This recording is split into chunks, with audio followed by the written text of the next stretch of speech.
5ই অগস্টের পর থেকে প্রিয় মাতৃভূমি বাংলাদেশ ভালো নেই। বাংলাদেশের মানুষের শান্তি, নিরাপদ জীবন ফিরে আসুক, সেই জন্যেই এই পবিত্র জায়গায় এসে প্রার্থনা করছি।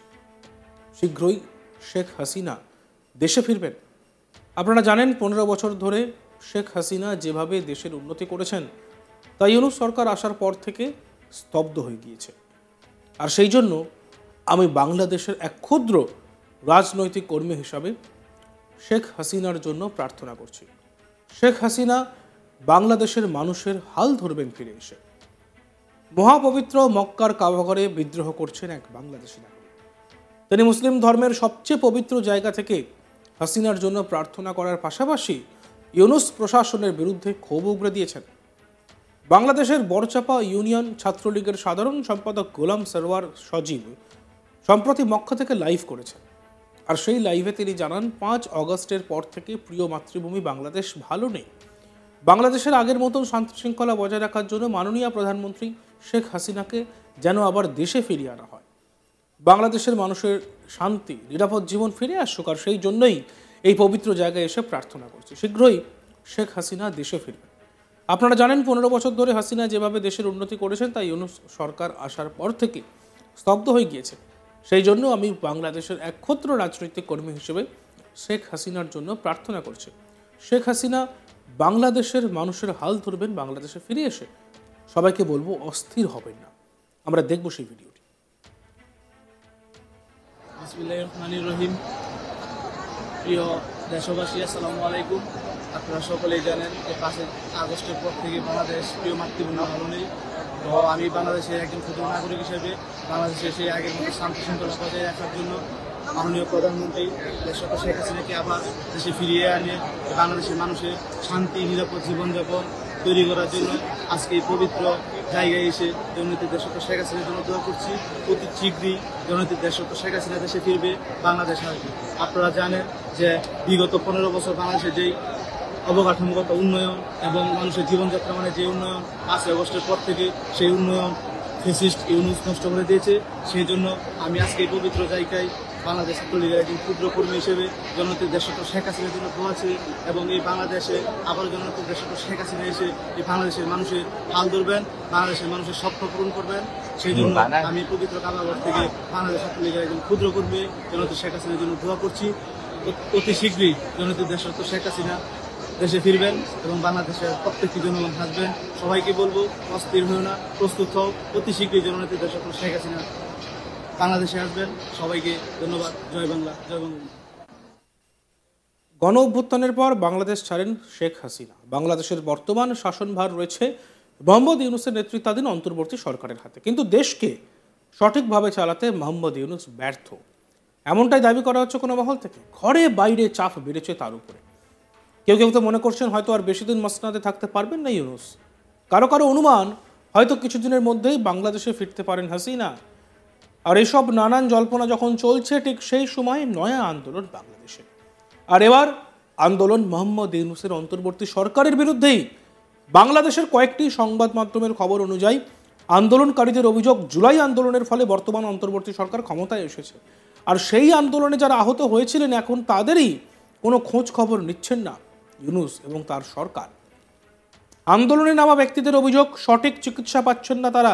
শুধু এটাই নয়, রয়েছে আরও বেশ কিছু অভিযোগ। আন্দোলনকারীদের অভিযোগ এই সরকারের উপদেষ্টা খুব বেশি আমলা নির্ভর। শুনে নেওয়া যাক কি বলছেন আন্দোলনকারীরা। এই যে স্বাস্থ্য অধিদপ্তর আপনার জুলাই ফাউন্ডেশনকে ঠেলে, এই যে আমলারা গত 16 বছর ধরে এরা কি হাসিনার দালালি করে নাই? এবার ওরাই আবার হচ্ছে আমাদের ইয়া করতেছে, সেবা করতেছে। এখন দেখেন যে আমলারাদেরকে দিয়ে এই ফ্যাসিস্ট সরকার ছিল, যারা ভোটের দিনের ভোট রাতে করলো। শরীফ আমাকে ফোন দিয়ে এখানে আমি পিজি হসপিটালে, সিএমএইচে, নিটুরে, এনআইইউতে আমি গতকালও 4টা পর্যন্ত আপনাদের ওখানে ছিলাম। আপনারা যারা গাড়ি আটকাইছিলেন না, একটা যাই হোক রাজি, আমি তো বলি না আপনি রাজি হয়েছেন। একটা গাড়ি আটকাইছিলেন না, ওখানে একটা এক্স আর্মি অফিসার ছিল না? আমি ঠিক ওই সময় ওখানে ছিলাম। আমি গেছিলাম মাহিন গেছিলাম। একটা বিষয় আমি কি বলছি, এটা আমার সফলতা। এই সরকার এটা পারে নাই, সিম্পল এটা পারে নাই। উনারা কেন পারে নাই বলি, এখানে আমলাতান্ত্রিক যে একটা জটিলতা, এখানের যে আমলারা আছে ওই আমলারাতে বিপ্লব কেরা মানেই না ভাই। আপনারা বাইরে ফেলেন, আমার বাইরে ফেলেন। এই সরকার যদি না থাকে, এই সরকার যদি না থাকে, আপনার কি মনে হয় আওয়ামী লীগ আমারে ছাড়বে? না। আওয়ামী লীগ আমারে ছেড়ে দিবে? বা অন্য কোনো রাজনৈতিক, কেন শরীফরাও ছাড়বে না, আপনারাও ছাড়বে না, আপনারাও ছাড়বে না। আপনি যে, এবং এখানে আছে না যে গণ অভ্যুত্থান হয়েছে, এই যে গণ অভ্যুত্থান হয়েছে, এটাকে তো অস্বীকারও করা হইতেছে, করা হইতেছে না, হইতেছে কিনা?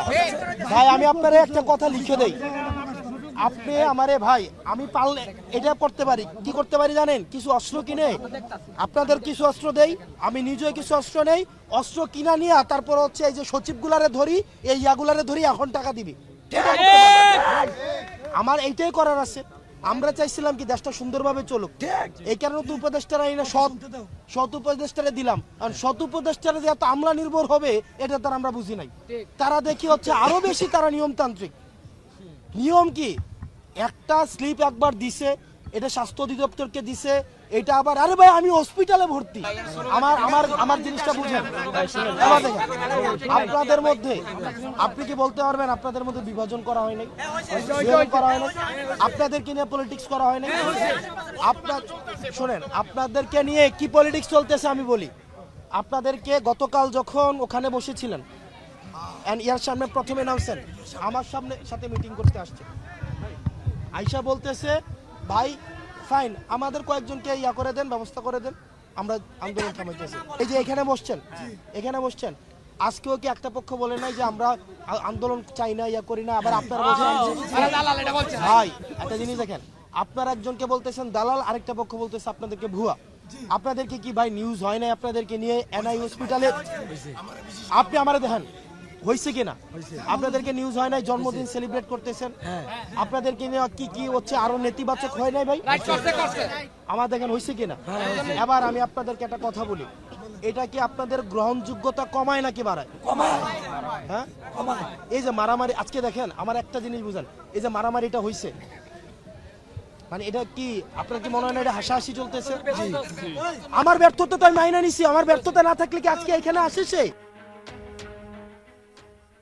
এখানে শেষ নয়, রাস্তায় নেমে বর্তমান অন্তর্বর্তী সরকারের বিরুদ্ধে আন্দোলনকারীরা নিজেদের ক্ষোভ উগরে দিয়েছেন, এমনকি প্রধান উপদেষ্টাকে তাদের সঙ্গে দেখা করার দাবিও জানান আন্দোলনকারীরা।